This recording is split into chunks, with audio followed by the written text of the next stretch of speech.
Praise the lord. నేటి పరిశుద్ధ దినాన, ప్రభు దినాన, ఈ ఉదయకాల సమయాన సంఘమంతటితో నేను ఉండడానికి, ఆరాధన వర్తమానం మీతో పంచుకోవడానికి ప్రభువు ఇచ్చిన అద్భుతమైన అమూల్యమైన అవకాశాన్ని బట్టి దేవదేవునికి హృదయపూర్వక కృతజ్ఞతాస్తుతులు చెల్లించుచున్నాను. ప్రియ బెతెస్దా సంగమా, అద్భుతమైన అమూల్యమైన అనంత జ్ఞాని అయిన ఆశ్రయ దుర్గమునైన యేసు ప్రభుల వారి మహోన్నతమైన మనోహరమైన మధురమైన మహిమ కలిగిన నామములో నవ నిబంధన సవాసంలో పాలు పంపులు పొంద చేరవచ్చిన వారికి, ఆ దేవదేవుణ్ణి స్తుతించి కీర్తించి ఆరాధించి ప్రార్థించి ఆశీస్సులు పొంద చేరవచ్చిన అందరికీ నా హృదయపూర్వక శుభములు, వందనాలు తెలియజేస్తున్నాను. మన యొక్క తలంతులను ప్రభు కొరకు వాడబడుతూ స్వరాన్ని దేవుని వరంగా భావించి ప్రభువు నిమిత్తమే వాడబడుతూ చక్కటి పాటలు మనం పాడుకున్నాం. పాటలు మన హృదయ క్షేత్రాన్ని దున్నడం, హృదయాలు రేపబడి పురికొల్పబడి ప్రభు వైపుకు తిప్పబడాలని ప్రభు యొక్క ఉద్దేశం. ప్రియ సహోదరి సహోదరులారా, ప్రభు ఆరాధన నిమిత్తం సహాయార్థినిగా పరిశుద్ధ వేదగ్రంథమైన బైబిల్ నుంచి అపోస్తుడైన పౌలు గారు రోమీయులకు రాసిన పత్రిక 12వ అధ్యాయము మొదటి 2 వచనములు, అంటే 1వ వచనము 2వ వచనము నేను చదువుతాను. దయచేసి లేఖనంలో ఉన్నవారు చూడండి. రోమా 12వ అధ్యాయము 1వ వచనము 2వ వచనము. కాబట్టి సహోదరులారా, పరిశుద్ధమును దేవునికి అనుకూలమునైన సజీవ యాగముగా మీ శరీరములను ఆయనకు సమర్పించుకొనుడని, దయచేసి అండర్లైన్ చేసుకోండి, దేవుని వాత్సల్యమును బట్టి మిమ్మును బతిమాలు కొనుచున్నాను. ఇట్టి సేవ మీకు యుక్తమైనది.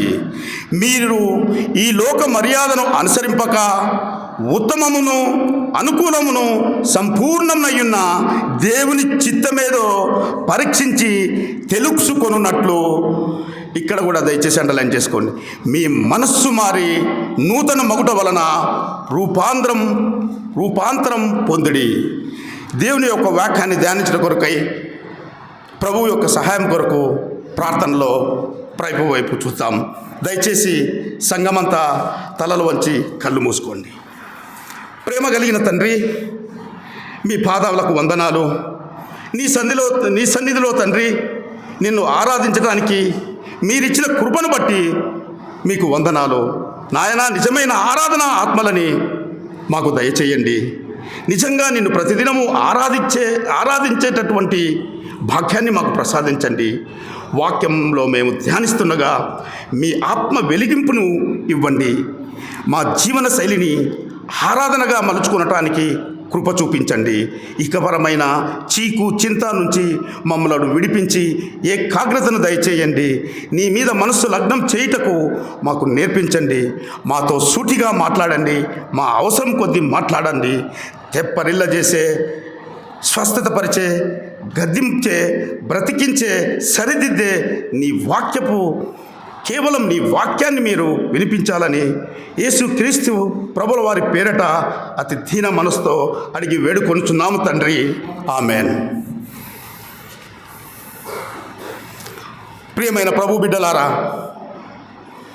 ప్రవక్త అయిన హగ్గై వ్రాసిన మొదటి అధ్యాయము 5వ వచనము 7వ వచనము మనం ఒకసారి చూసినట్లయితే, హగ్గై మొదటి అధ్యాయము 5వ వచనము 7వ వచనం. 5వ వచనంలో, కాబట్టి సైన్యములకు అధిపతియగు యెహోవా సెలవిచ్చినది ఏమనగా, మీ ప్రవర్తనను గురించి ఆలోచించుకొనుడి. అలాగే 7వ వచనంలో, కాగా సైన్యములకు అధిపతియగు యెహోవా సెలవిచ్చినదేమనగా, మీ ప్రవర్తనను గూర్చి ఆలోచించుకొనుడి. దేవుడు ఈ 2 వచనాలలో ఆలోచించుకొనుడి చాలు అంటున్నాడు యెహోవా. అన్నిటికీ ఆలోచనే ముఖ్యమా? ఎస్, నిజమే, ఆలోచనే మూలం. ఈ సమయాన మీరందరూ ఆలోచిస్తే చాలు. You cannot change your future, but you can change your thoughts and habits will change the future. వనరులు వసతులు కాదు, ఎవరి విజయానికైనా ఆలోచనే ముఖ్యం. ఒక వ్యక్తి సద్బోధకుడిని అడిగాడంట, బోధకుడా నన్ను మారుస్తావా అని. అప్పుడు ఆ బోధకుడు అన్నాడట, సమస్త విషయాలలో నిన్ను మార్చే శక్తి కేవలం నీకు మాత్రమే ఉంది. నీ అలవాట్లు ఆలోచనలు మంచివైతే అది నిన్ను రక్షిస్తాయి ఆయుధాలై, అవి చెడ్డవైతే నిన్ను శిక్షిస్తాయి అన్నాడట. ఆకలి తీర్చేది ఆవు దూడకైనా అనాథ బాలుడికైనా అమ్మే. ఆలోచన అన్నదే అంకురం గమ్యానికైనా పతనానికైనా.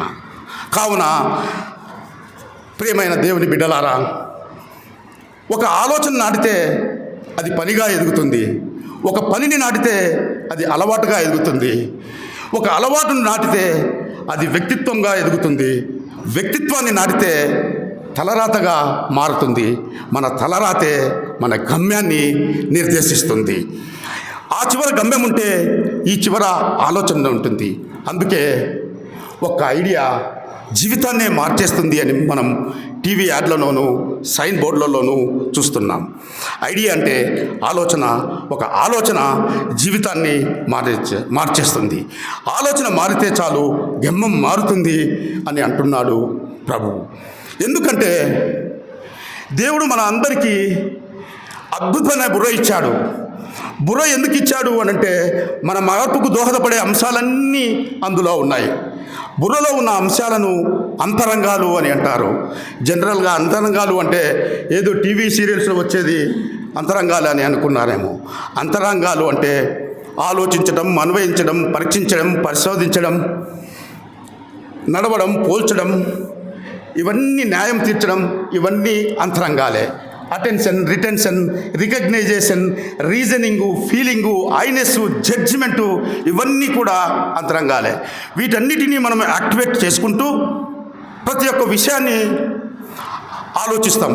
అంతేకాని అదేదో సామెత ఉంది చూడు, ఆ గుడ్డెద్దు వెళ్ళి చేలో పడినట్లుగా చేయం. అంతెందుకు, అమ్మాయిలైనా మీరు ఒక లెహంగా కానీ, ఒక వెస్ట్రన్ వేర్ కానీ, ఒక పలోజా కొనాలనుకున్నా, అబ్బాయిలు 40 వేర్ కానీ, క్యాజువల్ వేర్ కానీ, స్టైల్ వేర్ కొనాలనుకున్నా కానీ 1కి 2 సార్లు ఆలోచించి అది ఎక్కడ దొరుకుతుంది, ఏ మార్ట్లో దొరుకుతుంది అని ఆలోచిస్తాం. అంతేకాకుండా విద్యార్థులారా, మీరు ఒక స్టడీ మెటీరియల్ కొనాలనుకున్నా మీ సిలబస్కు, అందులో స్టడీ మెటీరియల్లో ఉన్న చాప్టర్స్కు రెండింటికి మ్యాచ్ అవుతుందా లేదా, గతంలో ఇది ఎవరైనా సీరియస్ కొని దీని ద్వారా లబ్ధి పొందారా లేదా, ఒకవేళ ఇది మనం తీసుకుంటే ఏమైనా లబ్ధి పొందగలమా, అలా ప్రతిదీ ఆలోచిస్తాం. సో మనం ఏం చేయాలన్నా కానీ, ఏ కార్యం తలపెట్టాలన్నా కానీ ఆలోచన అన్నది ముఖ్యం. దేవుడు మనలను సృజించేటప్పుడు కూడా ఎంతో ఆలోచనాత్మకమైన తలంపులు చేశాడు. ఆయన ఉన్నతమైన తలంపులే మనం. అందుచేతనే దేవుని యొక్క ఆలోచనలు మనం తెలుసుకోవడానికి ఈ పరిశుద్ధ గ్రంథం మన మధ్యన ఉంచాడు. అందుచేత బైబిల్ని కూడా మనము ఆలోచించాలి, మన బుర్రను బాగా ఉపయోగించాలి. ఆలోచించడం వల్లనే తేటతెల్లం అవుతుందని అన్నాడు. అందుచేత దేవుడు ఇచ్చిన కృపను ఈ సమయాన సద్వినియోగం చేసుకుందాం. శరీరం కుంటిదైనా గుడ్డిదైనా సమస్య కాదు, ఆలోచనలకు అంగవైకల్యం ఉంటేనే సమస్య. కావున ఈ సమయాన లేఖనంలో నుండి కొన్ని విషయాలు ఆరాధన వర్తమానం కొరకు ఆలోచిద్దాం. మన మూలవాక్యమైనటువంటి రోమ్ పత్రిక 12వ అధ్యాయం మనం పూర్తిగా కంప్లీట్గా చదివినట్లయితే క్రైస్తవ జీవితం అంటే ఏమిటి, క్రైస్తవులు ఎలా జీవించాలి అన్న విషయం తేటతెల్లంగా చాలా క్లియర్గా తెలియజేస్తుంది. రోమ్ పత్రిక క్రైస్తవ జీవితానికి ప్రాథమికమైనటువంటి పునాదిని వేస్తుంది. రోమ్ పత్రిక రక్షణ భాగాన్ని మన కళ్ళ ముందు అద్భుతంగా ఆవిష్కరిస్తుంది అని మనం తెలుసుకోవాలి. రోమ్ పత్రిక 11వ అధ్యాయాలు మనం జాగ్రత్తగా గమనిస్తే యేసు ప్రభుల వారు శిలువలో ఏమి చేశాడు, దానికి పునాదులు ఎక్కడ పడ్డాయి, అవసరం ఎందుకు వచ్చింది అన్న విషయాల గురించి ఆ థియరీ అంతటిని, ఆ గతాన్ని అంతటిని పౌలు గారు చాలా అద్భుతంగా ఆవిష్కరించాడు. 12వ అధ్యాయం నుంచి మనం చివరి వరకు చూస్తే ఆ వెలుగులో, ఆ 11 అధ్యాయాల వెలుగులో, యేసు క్రీస్తు వారి శిలువ త్యాగం అనేటువంటి వెలుగులో మనం క్రైస్తవ జీవనాన్ని ఎలా జీవించాలి అన్న విషయాన్ని ఆయన అంటే ప్రభు అయిన యేసు క్రీస్తు యొక్క రాయబారి, రచయిత, అపోస్తుడైన పౌలు క్రీస్తు శకం 58 ప్రాంతంలో రోమియులకు తెలియజేయడము జరిగింది. అందుకనే రోమ్ పత్రిక 12వ అధ్యాయంలో కాబట్టి అని ఆరంభమయ్యింది. మొదటి 2 వచనాలను మాత్రమే ఈ సమయాన క్లుప్తంగా తెలుసుకోవడానికి ప్రయత్నం చేద్దాం. ఈ 2 వచనాలను మనం జాగ్రత్తగా పరిశీలన చేస్తే వర్షిప్ అంటే ఆరాధన ఎలా ఉండాలి అన్న విషయాన్ని చాలా స్పష్టంగా ఒక ప్రాక్టికల్, ఒక నిజమైన క్రైస్తవ జీవితంలో ఆరాధన ఎలా ఉండాలి అని పౌలు గారు మాట్లాడడము మనం చూస్తాం. ఈ రోజుల్లో ఆరాధన అంటే అర్థం మారిపోయింది. ఆరాధన అంటే ఒక మ్యూజిక్ అని అనుకుంటున్నారు చాలామంది. మ్యూజిక్కి ఆరాధనకి పర్యాయ పదం కాదు. ఆ విషయం మనము బైబిల్ చదివితే గాన మన అందరికీ అర్థమవుతుంది. జనరల్గా మ్యూజిక్ మనకేం చేస్తుంది, కొద్దిసేపు మెస్మరైజ్ చేసి ఆ మెస్మరైజ్లో నుండి ఒక ట్రాన్స్లోకి తీసుకెళ్ళిపోతుంది. అయితే ఆరాధన గుండెకు సంబంధించినది. ఆరాధన అంటే మ్యూజిక్ కాదు, ఆరాధన అంటే మీనింగ్కు సంబంధించింది. అది చాలా ప్రాముఖ్యమైన విషయం. ఆరాధన అంటే అది మన పెదాలలో కంటే మన ప్రవర్తనలో కనపరచాలని దేవుడు కోరుకుంటున్నాడు. ఆ ప్రవర్తన గుండె లోతుల్లో నుంచి, హృదయాంతరాలలో నుంచి రావాలని దేవుడు కోరుకుంటున్నాడు. ప్రియ దేవుని ప్రియమైన వారలారా, సభ్యత అన్నది మన కులం నుండి పుట్టదు. సంస్కారం అన్నది మనం చేసే వృత్తిలో నుండి పుట్టదు, మన ప్రవర్తనలో నుండి పుడుతుంది, మన పలుకులలో నుండి పుడుతుంది. సో కావున ఆరాధన మన ప్రవర్తనలో కనపాలనేది దేవుడు కోరుకుంటున్నాడు. ఎవరికి వారు నేరుగా దేవుణ్ణి ఎరిగి ప్రభుని అనుభవిస్తూ వారి గుండె లోతుల నుండి దేవుడికి ఇచ్చేటటువంటి ఒక గొప్ప గౌరవం, ఒక నైవేద్యం, అది ఆరాధన అంటే. ఈ 2 వచనాలలో పౌలు చాలా అద్భుతమైన విషయాలు ఏం చెప్తున్నాడంటే, ఇంకా 2వ వచనం ఆరంభం కాకమునుపు మొదటి వచనం చివరి భాగంలో ఇట్టి సేవ, చెప్పండి నాన్న, ఇట్టి సేవ మీకు యుక్తమైనది, ఇట్టి సేవ మీకు యుక్తమైనది అని వ్రాసినప్పుడు బైబిల్లో ఆరాధన కొరకు ప్రాథమికంగా 2 పదాలు వాడారు. ఒకటి ప్రోస్కోనియో, ఇంకొకటి లాట్రియా. ప్రోస్కోనియా అనే ఆరాధనకు సంబంధించినటువంటి పదాన్ని మనము చాలా సందర్భాల్లో చూస్తాం. ఉదాహరణకి చూడాలంటే ప్రకటన గ్రంథంలో 24 పెద్దలు ఆయన ముందు సాష్టాంగపడి వధింపబడిన గొర్రెపిల్ల ముందు పూజించడం మనం చూస్తాం. That is a ప్రోస్కోనియో. ప్రోస్కోనియా అంటే జనరల్గా ఒక పెద్ద ఆయన్ని మనకు ఎవరైనా పెద్ద ఆయన వచ్చినాడంటే గౌరవంగా లేచి నమస్కరిస్తాము, గౌరవంగా చూస్తాము. అదే గాన మనం నార్త్ ఇండియా సైడ్ వెళ్తే గాన ఏకంగా వాళ్ళు హత్తుకుంటారు, కాళ్ళను పట్టుకుంటారు నార్త్ ఇండియా సైడ్. అంతెందుకు మనం చాలాసార్లు టీవీ ప్రోగ్రాంలో చూస్తుంటాం. ఆ కీర్తిశేషు బాలసుబ్రహ్మణ్యం అయితేనేమి, జేస్తార్ గారు అయితేనేమి, కొంతమంది సెలబ్రిటీస్ వచ్చినప్పుడు ఏకంగా సాష్టాంగపడి వాళ్ళ కాళ్ళు కూడా మొక్కుతుంటారు. That is a ప్రోస్కోనియా.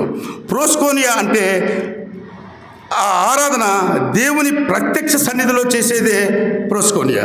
జనరల్గా విద్యార్థులు మీరు మీ యొక్క హెడ్ ఆఫ్ ద డిపార్ట్మెంటో లేదా మీకు ఒక వైస్ ఛాన్సలర్ గారో వచ్చినారు అని అంటే మీరు లేచి నిలబడి ఆయనను గౌరవిస్తారు. సో దిస్ ఈజ్ ద ప్రోస్కోనియా. ఆయన లేనప్పుడు మనం అలా చేయాలన్నది మాత్రం ఉండదు. ఆరాధనకు మరొక కోణం ఉంది, అదే లాట్రియా. ఇది కొంచెం భిన్నమైనది మరియు చాలా ప్రాముఖ్యమైనది.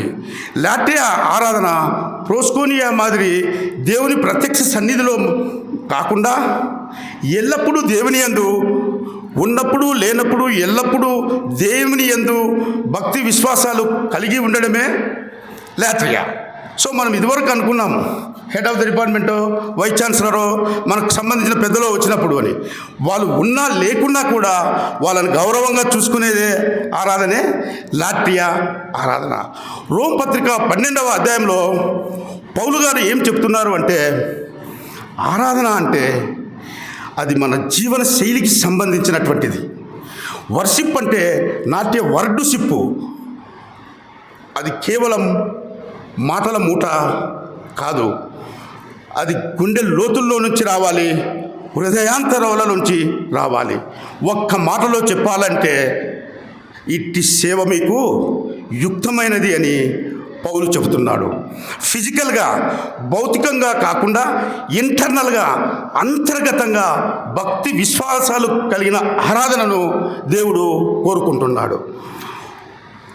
ఒక పిల్లి అందమైన అబ్బాయిని ప్రేమించింది. మీరు విన్నది కరెక్టే, పిల్లి క్యాట్ అందమైన అబ్బాయిని ప్రేమించింది. తల్లి దగ్గర పోయి మేవ మేవ మేవ మేవ అన్నది. ఏం మేవ మేవ అంది వాళ్ళ పిల్లి. లేదు, నేను అందమైన అబ్బాయిని ప్రేమించాను అంది. No no no, it is not possible, నువ్వు వద్దు మానుకో అంటే, నో నేను కంపల్సరిగా అతన్నే పెళ్లి చేసుకోవాలా అనింది. అయితే మనం ఏం చేయలేం కదమ్మా, మామూలుగా హిందూ సంప్రదాయం అదేదో ఆ తపస్సు చేస్తే దేవుడు ప్రత్యక్షమవుతాడు, అప్పుడు కాల్స్తే నువ్వు తపస్సు చేసుకో అంటే ఆ పిల్లి వెళ్ళిపోయి దేవుని గదిలో తపస్సు చేస్తూ ఉంటే టక్కున దేవత ప్రత్యక్షమైంది. అమ్మ నీ కోరిక ఏమిటమ్మా అని అంటే, నన్ను పిల్లి నుంచి అందమైన అమ్మాయిగా మార్చేసేయి అంది. ఓకేనా అమ్మ, నేను నిన్ను మారుస్తాను పిల్లి. ఏది భౌతికంగా ఫిజికల్గా నేను మార్చగలను, ఇంటర్నల్గా అంతర్గతంగా నువ్వే మారాలి అని అంటే ఓకే నేను మారుతాను లేనింది. ఇంకా దేవత హాంఫర్ట్ అని లోపల టక్కున అందమైన అమ్మాయి అయిపోయింది. ఇంకా జనరల్గా అందమైన అమ్మాయి అయిపోతే ఏం చేస్తారు, ఒకవేళ ఇట్లా పెట్టి సెల్ఫీ తీసుకొని వాట్సాప్లో పోస్ట్ చేస్తారు. వాట్సాప్లో పోస్ట్ చేస్తేనే అబ్బాయిలు ఏం చేస్తారు, లైక్ కొట్టేస్తారు. కొంతకాలానికి పెళ్ళి అయిపోయింది.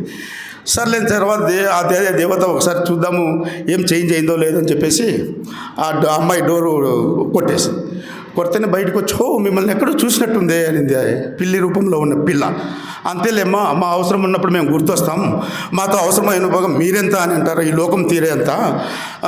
మీరు నేనేనమ్మా నిన్ను పిల్లి నుంచి పిల్లగా అందమైన అమ్మాయిగా మార్చిందంటే, nice very good, what can I help you, నాకేం హెల్ప్ ఏమొద్దమ్మా, నువ్వు మారుతానన్నావు కదా, ఏ విధంగా మారావో ఏమో చూద్దాం వచ్చిన.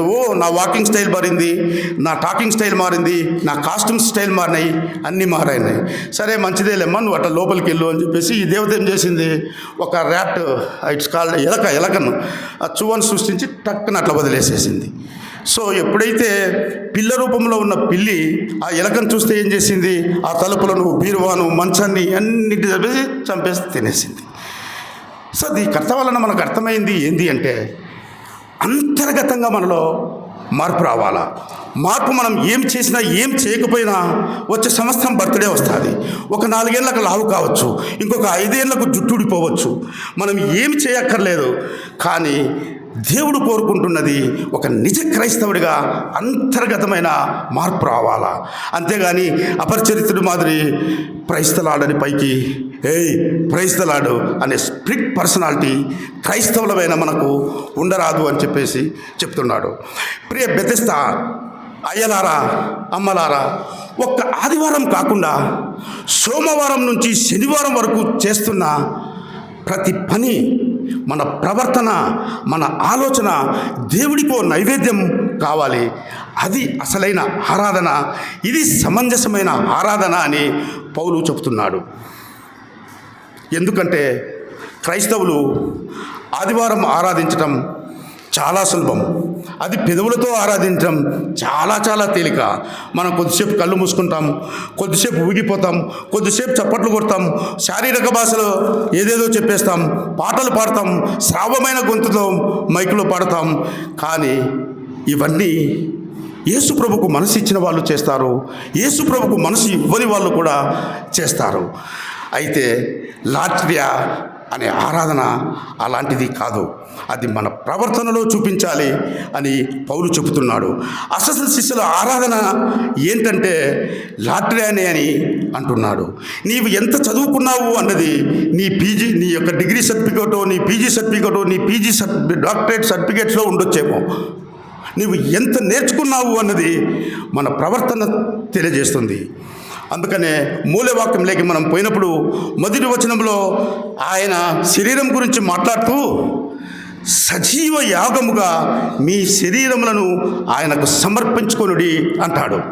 అలాగే రెండవ వచనంలో మాట్లాడుతూ మనస్సు గురించి తెలియజేస్తూ మీ మనస్సు మారి నూతన మగునట్ట వలన రూపాంతరం పొందుడి అని అంటుంటాడు. ఎందుకంటే శరీరానికి మనస్సుకు అవినాభావ సంబంధం ఉంది. మనస్సు ఆలోచించకుండా శరీరము ఏ పని చేయదు. What you think that you do, what you think today that you become tomorrow. మనం ఏమి ఆలోచిస్తే అదే చేస్తాం. ఈరోజు ఏమి ఆలోచిస్తే రేపు మనం అదే అవుతాం. మన ప్రవర్తనను నియంత్రించేది, మన జీవితాన్ని నియంత్రించేది, మన అలవాట్లను నియంత్రించేది, మన క్యారెక్టర్ను, సౌశల్యాన్ని, మన వ్యక్తిత్వాన్ని కూడా ఒక షేప్ చేసి తీర్చిదిద్దేది మన ఆలోచన, మన మనస్సు. అందుకనే ఆయన మనస్సు గురించి పౌలు గారు చక్కగా తెలియపరుస్తున్నాడు. ఏ మనిషి మనస్సు మౌనంగా ఉంటుందో ఆ మనిషి మహా అద్భుతాలు సృష్టిస్తాడు. మనస్సు మౌనంగా ఉంచుకుంటే ఆలోచనలు ఆధీనంలో ఉంటాయి. ఆలోచనలు ఆధీనంలో ఉంటే ఆత్మవిశ్వాసం పెరుగుతుంది. ఆత్మవిశ్వాసమే క్రైస్తవుడి యొక్క అభివృద్ధికి పెట్టుబడి. ఎందుకని ఆయన శరీరం గురించి మాట్లాడుతున్నాడు? శరీరం పనులకు సూచన. దేవుడు వివిధ అవయవాలన్నీ ఇచ్చాడు మనం పనులు చేసుకోవడానికి. మనకు తెలుసు చెవులు ఏం చేస్తాయి, ముక్కు ఏం చేస్తుంది, కళ్ళు ఏం చేస్తుంది, కాళ్ళు ఏం చేస్తుంది, చేతులు ఏం చేస్తుంది. పౌలు అంటున్నాడు, మీరు చేసే ఎటువంటి పనులు అయినా కూడా దేవునికి నైవేద్యం కావాలి. అందుకనే చూడండి ఏమంటున్నాడంటే మీ యొక్క శరీరాలను ఏమి చేయాలంట? ఒక యాగముగా ఇచ్చి వేయమంటున్నాడు. అది ఆరాధన అంటే. యాగం అంటే మీ అందరికీ తెలుసు అనుకుంటా. యాగము అంటే ఒకసారి ఇచ్చేసిన తర్వాత మళ్ళీ తీసుకునేది కాదు. మీరు ఎప్పుడైనా యాగం చూశారా? బయట హిందువులు చేస్తూ ఉంటారు. యాగం అనేది ఒక విశిష్టమైన హిందూ సాంప్రదాయం. భారతదేశంలో పురాణ కాలం నుండి వివిధ రకాలైన యాగాలు ఉన్నాయి. అశ్వమేధ యాగం, పుత్రకామిష్టి యాగం, విశ్వవిజేత యాగం, రాజస యాగం, ఇలా సర్పయాగం, చాలా యాగాలు ఉన్నాయి. ఆ దేవతలకు తృప్తి కలిగించడానికి వారు చేసేటటువంటి యాగాలు. అవి కొత్త గృహాలలోనైనను, దేవాలయాలనైనను, రాజకీయ నాయకులు తమ పదవి కాపాడడానికి కోసమో లేక తన పదవిని నిలబెట్టుకోవడం కోసమో చేసేటువంటివి యాగాలు. సర్వసాధారణంగా యాగం అంటే మనం ఏం చేస్తాం? ఒక అగ్నిగుండం మాదిరి ముందు పెట్టుకొని యాగం చేసేటప్పుడు వేద మంత్రాలు చదువుతూ అందులోన నెయ్యి, పాలు, ధాన్యము, ఆవు పిడకలు, జిల్లడ, మోదుగ, దర్బర ఇలాంటి వృక్షాల యొక్క చెట్ల యొక్క కొమ్మలను మనము అందులో వేస్తాం. సో యాగము అంటే పర్మనెంట్గా ఇచ్చేసుకోవడమే, మళ్ళీ తీసుకోవడానికి అందులో వేసినట్టువి రావు కదా. సో అట్లా మీ శరీరాలను ఆ విధంగా ఇచ్చుకోవాలని తెలియజేస్తున్నాడు. ఆదివారం ఒక స్టైల్ క్రైస్తవులుగా, సోమవారం నుంచి శనివారం వరకు మరొక స్టైల్ క్రైస్తవులుగా ఉంటాము అంటే అలా కుదరదు అంటున్నాడు దేవుడు. ఇశ్రాయేలీయులు కూడా చాలా కాలం వరకు అలాగే జీవిస్తూ వచ్చారు. అప్పుడు ఇశ్రాయేలీయులను దేవుడు ఒక రోజున హెచ్చరించాడు, మందలించాడు, దండించాడు. మీరు నన్ను ఆరాధిస్తున్నారు, మీ పెదవులైతే నన్ను ఆరాధిస్తున్నాయి, కానీ మీ హృదయాలు మాత్రం నాకు దూరంగా ఉన్నాయి. సాంప్రదాయవాదంలో కూరుకుపోయినటువంటి యూదులను, మతతత్వాన్ని విమర్శిస్తూ మార్కు సువార్త 7వ అధ్యాయంలో యేసుక్రీస్తు వారు పరిసయ్యులను శాస్త్రులను వారి యొక్క నీతిని ఎండగడుతూ చెప్పి ఇలాంటి మాటలే ఆయన చెప్పాడు. మీరు మీ యొక్క సొంత పద్ధతులను తీసుకుని వెళ్ళి దేవుని యొక్క ఆజ్ఞను పక్కన పెట్టి మనుష్యులు కల్పించిన పద్ధతినే మీరు గొప్ప అనుకుంటున్నారు అని మళ్ళీ ఆయన యెషయా గ్రంథంలో ఒక మాట చెప్తాడు. మీ పెదవులు అయితే నన్ను ఆరాధిస్తున్నాయి, మీ హృదయాలైతే దూరంగా ఉన్నాయి. క్రైస్తవుడికి అన్యులకు తేడా ఏమిటి? అసలు క్రైస్తవ ఆరాధనలో గొప్పతనం ఏమిటి అంటే అన్యుల ఆరాధన ఒక ఆచార వ్యవహారం. క్రైస్తవ ఆరాధనలో సోల్, మనస్సు మిస్ అవ్వకూడదు. క్రైస్తవ ఆరాధనలో మనస్సు మిస్ అవ్వకూడదు. అది గుండె లోతుల్లో నుంచి పెళ్లి బిక్కొని హృదయాంతరాలలో నుంచి రావాలి అని ఉంటాడు. Christian worship not only includes heart but it also includes body. Why? ఎందుకు? ఎలాగా అని అంటే ఎవరినైతే మనం పూజిస్తున్నామో ఆయనే మన సృష్టికర్త నంబర్ 1. అందుకే ఆయనకు మన అందరి మీద సర్వ హక్కులు ఉన్నాయి. He has rights over all. ఎందుకంటే ఆయన మనలను సృష్టించాడు. Please note this point. అయితే ఆయనను మనం వద్దనుకొని వెళ్ళిపోయిన తర్వాత, ఆయన రొమ్ము గుద్ది మనం వెళ్ళిపోయిన తర్వాత ఆయన మన కోసం తన ప్రాణం పెట్టాడు, తన రక్తం కార్చాడు. ఒక ఇంట్లో ఒక పిల్లవాడు పారిపోయి ఎక్కడా బ్రతకడానికి వీలు లేక బానిసగా అమ్ముడుపోతే వాళ్ళు వాడిని కొనుక్కొని అతని మీద ఒక ముద్ర, ఒక సీల్ వేసేవాళ్ళు. అది 1వ శతాబ్దం ఆ ప్రాంతంలో జరిగేది. వాడిని ఎవరు కొనుక్కోవడానికి వీలు లేదు. వాడు ఎక్కడికైనా పారిపోయినా కూడా ఎవరి దగ్గర పని చేయడానికి లేదు. ఎందుకంటే ఆ యజమాని సర్వ హక్కులు పొందాడు. తన అబ్బాయిని కన్న తల్లిదండ్రులు వచ్చి కూడా అబ్బాయిని తీసుకుపోవాలా అన్నా కూడా వీలు కాదు. ఎందుకు? సర్వ హక్కులు ఆ యజమానికి ఉన్నాయి. ఒకవేళ ఆ అబ్బాయిని తీసుకుపోవాలి అని అనుకుంటే ఆ యజమాని అడిగినంత డబ్బు లక్షలు కట్టి ఆ అబ్బాయిని తీసుకుపోవాలి. అది కూడా యజమాని పర్మిషన్ ఉంటే.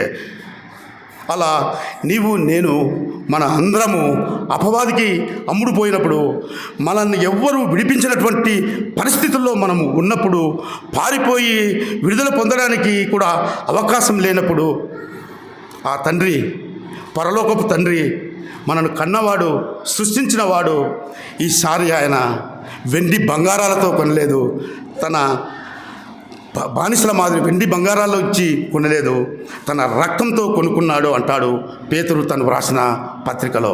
కాబట్టి ఆయనకు సర్వ హక్కులు మన మనస్సు మీద, మన హృదయం మీద, మన శరీరం పైన ఉన్నాయి. అందుకే దేవుడు ఆజ్ఞ ఇచ్చేటప్పుడు ఏమని చెబుతున్నాడు?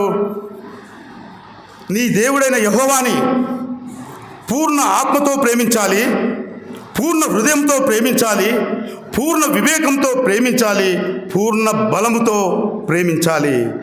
ఎవరైతే తమ శరీరాలను పరిపూర్ణంగా దేవునికి దాసోహం చేస్తారో అది యుక్తమైన ఆరాధన, అది లాట్రియా అని చెప్తూ ఉన్నాడు. అది నిజమైన ఆరాధన.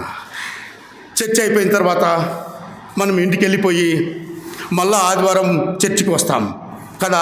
ఈ మధ్యలో మనం జీవించే జీవన విధానం దేవుడికో నైవేద్యం కావాలి అన్నది పౌలు గారి యొక్క ముఖ్య ఉద్దేశం. మనం నిత్యం చాలా పనులు చేస్తూ ఉంటాం. మహిళలు వంటింట్లో వంట పనులు చేస్తుంటారు, అది కూడా దేవుని కొరకు చేయాలి. విద్యార్థులు మీరు కళాశాలలోనూ విశ్వవిద్యాలయంలోనూ చదువుతుంటారు, అది కూడా దేవుడి కోసం చదవాలి. నీ పక్కవాడి కన్నా నాకు ఎక్కువ మార్కులు రావాలని చదవకూడదు.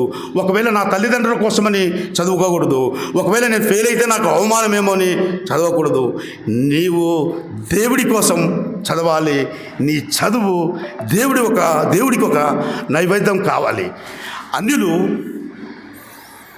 చదువును పూజిస్తారు. నీ చదువు, క్రైస్తవుడు చదువు ద్వారా దేవుని పూజిస్తాడు. అది తేడా. అన్యులు చాలా మటుకు మీ అందరికీ తెలుసు, పంచమి నవమి ఇవేవో వస్తే ఆ పుస్తకాలకు కుంకుమ పసుపు రాసి పూజిస్తారు. కానీ పుస్తకం పూజకు ఆస్కారం. నీ దేవుని పూజించే తానికి పుస్తకం ఆస్కారం కావాలి. అందుకు నీవు చదవాలి. నీవు మార్కుల కోసమో నీవు కాదు, ప్రభు కోసమే చదవాలి. ఒక డ్రైవర్ పనిచేస్తూ ఉంటాడు ఆర్టీసీలోనో మరి ఎక్కడైనా కానీ, తన జీవన భృతి కోసం కాదు, దేవుడి కోసం డ్రైవింగ్ చేయాలి. ఒక తహసీల్దారు ఒక కుర్చీలో కూర్చొని సంతకం పెడుతుంటాడు, తాను దేవుని కోసం పనిచేయాలి, లంచం డబ్బులు తీసుకోకూడదు. ఎందుకంటే ఎక్కడో ఎవరో అడుగుతారు, ఈ ప్రపంచంలో నిజమైన బిచ్చగాడు ఎవరు అంటే ప్రభుత్వ ఉద్యోగి జీతం తీసుకుంటూ లంచం తీసుకునేవాడే నిజమైన బిచ్చగాడు అని అంటారు. కావున కొలస్సీ పత్రిక 3వ అధ్యాయము 23వ వచనంలో ఒక మాట అంటాడు, కనుక మీరు ఏమి చేసినను అది మనుషుల నిమిత్తం కాక ప్రభువు నిమిత్తమేనని మనస్ఫూర్తిగా చేయుడి. పౌలు అంటున్నాడు, మీరు అటువంటి ఆరాధనను మన అందరి జీవితాల్లో అలవర్చుకొని చేయగలిగితే గాన చేయాలి అని చెబుతూ నీ పూర్ణ ఆత్మతోనూ నీ పూర్ణ బలంతోనూ నీ పూర్ణ వివేకంతోనూ నీ దేవుడైన యెహోవాను ప్రేమించాలి. మత్తయి సువార్త, మార్కు సువార్తల్లో పరిచయులతో మాట్లాడేటప్పుడు కూడా యేసుక్రీస్తు ప్రభుల వారు ఆజ్ఞలలో ప్రధానమైనది ఏది అని చెప్పేటప్పుడు ద్వితీయోపదేశ ఖండము 6వ అధ్యాయము 4-5 వచనాల్లో, ఇశ్రాయేలు వినుము, యెహోవా అద్వితీయుడు, ఆయన లాంటివాడు ఇంకొకడు లేడు కాబట్టి ఆయనలా ఇంకొకరిని ఆరాధించకు. ఆయన లాంటి స్థానము ఒక బాయ్ ఫ్రెండ్కో, ఒక గర్ల్ ఫ్రెండ్కో, ఒక భార్యకో, ఒక భర్తకో, ఒక టీచర్కో, ఒక సెలబ్రిటీకో, ఒక స్పీకర్కో, ఒక దైవజనునికో ఇవ్వకూడదు. ఒక్క దేవుడికి మాత్రమే ఇవ్వాలి. ఆయనే అందుకు తగినవాడు. అందుకే పౌలు చాలా అద్భుతంగా రాశాడు, ఇలా ఆరాధించడం నీకు ఇబ్బంది అయితే, ఇలా ఆరాధించడంలో నీకు ఇన్స్పిరేషన్ రాకపోతే, మీరు ఇందులో అలసిపోతే, ఒకవేళ ఇలా ఆరాధించడానికి ప్రేరణ రాకపోతే ఒక్కసారి ఆయన శిలువలో కురిపించిన వాత్సల్యాన్ని చూడండి అని అంటాడు. ఎందుకు ఇలా చేయాలి అని అంటే, మూలవాక్యంలో దేవుని వాత్సల్యంను బట్టి మిమ్ములను చెప్పన్నానా గట్టిగా, వెరీ గుడ్. సో లోకంలో ప్రేమ అన్నది రకరకాలుగా ఉంటుంది. భార్యాభర్తల మధ్యలో ప్రేమ ఉంటుంది, దానిని అనురాగం అంటాము. తల్లిదండ్రులకు పిల్లలకి మధ్య ప్రేమ ఉంటుంది, అక్క చెల్లెలకి అన్నదమ్ములకి ప్రేమ ఉంటుంది, అలాగే స్నేహితులకు మధ్య ప్రేమ ఉంటుంది. ఒక్కొక్క దానికి ఒక్కొక్క పదం వాడతారు. సో ఇద్దరు ఫ్రెండ్స్ మధ్య ఉన్నదాన్ని స్నేహం అంటాము. దేవునికి మనుషులకి మధ్య ఉండే ప్రేమను అగాపే అంటారు. తెలుగులో దానికి పదమే లేదు. కావున తల్లిదండ్రులు బిడ్డలను ప్రేమిస్తారు, దాన్ని కూడా ప్రేమ అంటారు, దాన్ని తెలుగులో వాత్సల్యం అంటారు. ఇక్కడ పౌలు వాడిన పదం, దేవుడు ఒక తండ్రిలాగా తన వాత్సల్యాన్ని మన మీద కురిపించాడు. చాలాసార్లు మన పిల్లలు తప్పు చేస్తే తల్లిదండ్రులు ఓర్చుకుంటారు. పిల్లలు తప్పు చేస్తే వెనకేసుకొని వస్తారు తల్లిదండ్రులు. చాలాసార్లు పిల్లలు తప్పు చేస్తే అక్కన చేర్చుకుంటారు తల్లిదండ్రులు. శిలువలో ఆయన అదే చేశాడు. శిలువలో ఆయన అంత మహాత్యాగం చేశాడు కాబట్టే దానికి ప్రతిస్పందనగా మనం అందరము ఆయనకు ఆరాధన చెల్లించాలి. నిజంగా దేవుని ఆరాధిస్తే క్రైస్తవులు అయితే మనం మాట్లాడే ప్రతి మాట, మనం చూసే ప్రతి చూపు, మనం చేసే ప్రతి పని, నాన్నగారు మిమ్మల్ని ఒక గ్లాస్ మంచినీళ్ళు అందుకోమ్మానో, లేక అమ్మగారు మిమ్మల్ని లేపి పాల ప్యాకెట్ తీసుకురామ్మా అంటేనో సనుగోకోకుండా దేవుని కోసం చేయాలి. అప్పుడు మన జీవితాల్లో ఎలాంటి క్వాలిటీ వస్తుందో తెలుసా? మీరు ఎన్నో విషయాలు నేర్చుకుంటారు. మీరు చేసే ప్రతి పనిని సంఘంలోని సంఘస్థులు ప్రతి ఒక్కరూ మెచ్చుకోవడం మొదలు పెడతారు. ఒకవేళ మీరు దైవజనుడు అయితే మీ ప్రసంగం జీవన వృత్తి కోసం చేయకూడదు. ఒకవేళ మీరు సెలబ్రిటీ స్పీకర్ అయితే వారు ఎంత ఇస్తారా అని చెప్పేసి మీరు చూసుకొని వెళ్ళకూడదు. దేవుడి కోసం చేయాలి. ప్రతి వారము ప్రసంగం ఇవ్వాల్సి వస్తే దాన్ని ఏదో ఒక డ్యూటీగా చేయకూడదు, దాన్ని ఒక ఆరాధనగా చేయాలి, ఇష్టంగా చేయాలి. చివరిగా నాన్న, మనం ఏమి చెయ్యాలి అని అంటే దేవునికి ఇష్టమైనట్లుగా ప్రవర్తించాలి, దేవునికి ఇష్టమైనట్లుగా పనిచేయాలి, దేవునికి ఇష్టమైనట్టుగా పాట పాడాలి, దేవునికి ఇష్టమైనట్టుగా టీచింగ్ చేయాలి మీరు టీచర్ అయితే, దేవునికి ఇష్టమైనట్టుగా డ్రైవింగ్ చేయాలి మీరు డ్రైవర్ అయితే, దేవునికి ఇష్టమైనట్టుగా ప్రసంగించాలి మీరు ప్రసంగికుడైతే. దేవునికి ఇష్టమైనట్టు చేయడం అది దేవునికి పరిశుద్ధంగా ఉంటుంది. దేవుని యందు భయభక్తులు కలిగిన వారలారా, మన ఆలోచన జీవితం దేవునికి ఒక ఆరాధన నైవేద్యం కావాలి. మన ఆలోచన జీవితాన్ని గురించి మనం విభాగాలుగా చేస్తే బయటి జీవితం కేవలం 15%, ఇంటర్నల్ లోపల ఉండే జీవితం 85%. దేవుని నిన్ను అడుగుతున్నాడు ఈరోజు, నీవు నన్ను ఆరాధిస్తున్నావా? అది నాకు ఇచ్చేసేయి. నీ మనసులో ఈరోజు ఏం ఆలోచిస్తున్నావో అది నాకు ఇచ్చేసేయి. నువ్వు ఎవరికి తెలియకుండా వాట్సాప్లో ఏం చూస్తున్నావో అది నాకు ఇచ్చేసేయి. నువ్వు ఎవరికి తెలియకుండా ఇంటర్నెట్లో ఏం చూస్తున్నావో అది నాకు ఇచ్చేసేయి. నువ్వు ఎవరికి తెలియకుండా ఫోన్ రాగానే పక్కకి వెళ్ళిపోతున్నావా అది కూడా నాకు ఇచ్చేసేయి. మనసంతా నువ్వే అని ఎవరితో నన్ను అంటున్నావా అది కూడా నాకు ఇచ్చేసేయి. అలా నాకు ఇచ్చేయి. దేవుడు మన మనస్సును, మన ఆలోచనను, జీవితాన్ని దేవుడు కోరుకుంటున్నాడు. ప్రియమైన దేవుని బిడ్డలారా, 3 విషయాలు మీ ముందుకు తీసుకువచ్చాను. శరీరంతో మనం చేసే ప్రతి పని దేవునికి ఆరాధన నైవేద్యం కావాలి. లోకంలో మీ ప్రవర్తన చేసే ప్రతి పని ఆరాధన నైవేద్యం కావాలి. 3వదిగా మీ రహస్య జీవితం, మీ ఊహా ప్రపంచం, మీ ఆలోచన జీవితం దేవునికి నైవేద్యం కావాలి. అప్పుడు రిజల్ట్ ఏమిటో తెలుసా? మనం దేవుని చిత్తాన్ని పరీక్షించి తెలుసుకుంటాం. God will not with mind, not by a pastor preaching, not by a speaker preaching, not by a reading book, not by a watching television, but by practice, your own experience. నీ స్వీయ సాధన ద్వారానే దేవుణ్ణి కనుగొనగలవు. అప్పుడు దేవుని చిత్తం ఎలా చేయించాలో, ఎలా చేయాలో నీకు అర్థమవుతుంది. You will be a real Christian. నీవు నిజమైన క్రైస్తవుడు అవుతావు. ఈరోజు ప్రపంచంలో చాలా చిత్తాలు ఉన్నాయి. కొంతమంది తమ చిత్తాల కోసం జీవిస్తున్నారు, మరికొంతమంది వేరే వారి చిత్తాల కోసం చేస్తున్నారు. ఆ మధ్యకాలంలో రామ్ గోపాలరావు వర్మ ఒక బుక్ రాశాడు, నా ఇష్టం అని. నా ఇష్టం వాళ్ళు ఉన్నారు లోకంలో. కానీ క్రైస్తవురాలు దేవుని చిత్తాన్నే చేస్తారు, దేవుని ఇష్టాన్నే నెరవేరుస్తారు. బైబిల్లో ఒక మాట ఉంది, దేవుని చిత్తము చేయవారు నిరంతరము నిలుతురు.